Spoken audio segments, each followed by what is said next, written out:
Hello friends, स्वागत आहे तुमचं पुन्हा एकदा माझ्या चॅनलमध्ये। आणि आज पुन्हा मी एक नवीन डिश घेऊन आलेली आहे। त्याचं नाव आहे मिक्स व्हेज दाल तडका आणि ही डिश तुम्ही शेवटपर्यंत नक्की पाहत राहा। मिक्स व्हेजमध्ये शेवगाच्या शेंगा, चवडीच्या शेंगा आणि दोडके घेतलेले आहे।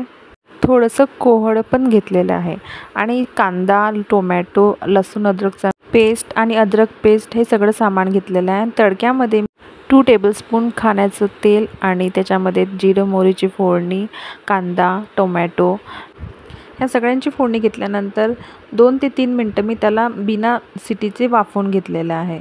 वाफवल्यानंतर त्याच्यामध्ये पाणी ॲड करून पुन्हा त्याला एक सिटी दिलेली आहे। सिटी दिल्यानंतर जे आपलं तुरीचं वरण शिजलेलं होतं ते सगळं ॲड केलेलं आहे। मिक्स व्हेजमध्ये सगळे व्हेजिटेबल्स शिजल्यानंतर आणि वरण टाकल्यानंतर मी बाजूला पुन्हा एक तडका तयार केलेला आहे। त्यासाठीच आपण तयारी करणार आहोत। तर मी पुन्हा 2 टेबलस्पून ऑइल घेतलेलं आहे आणि 1 चम्मच जिरा घेतलेला आहे। त्या जिऱ्याला छान खुसखुशीतपणा रंग आल्यानंतर त्याच्यामध्ये मी लाल सुक्या मिरच्या आणि लगेच गॅस बंद करून मी लाल मिरचीचं पावडर टाकलेलं आहे आणि वरणाला लगेच फोडणी टाकून त्याला सर्व केलेलं आहे। त्यामुळे तुम्ही हे सुंदर मिक्स व्हेज दाल तडका सर्व करू शकता। प्लीज सबस्क्राईब करा अँड थँक्स फॉर वॉचिंग।